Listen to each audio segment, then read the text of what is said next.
baure cakam ke tanah, jauh tahun jam ke pitalo, panuhlah bumi di rumpunnya, digampo indak tabokek kan di badai alun ke tauliang, konon kok goyang angin lalu.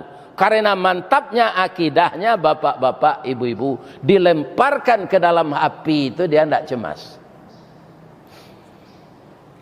Keci Allah ke api yang pak. Tapi dek nama punya api itu Allah, ya kan? Hanya suruh dingin deh Allah.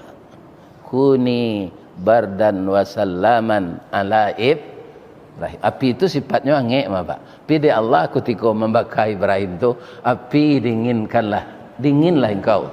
Jangan dibakar Ibrahim. Tibo di tali pengabe nyebakar dia api. Tangan di kabek je tali itu tidak terasa terbakar. Ya kan? Begitu. Inilah kaum muslimin, orang yang berakidah kuat itu.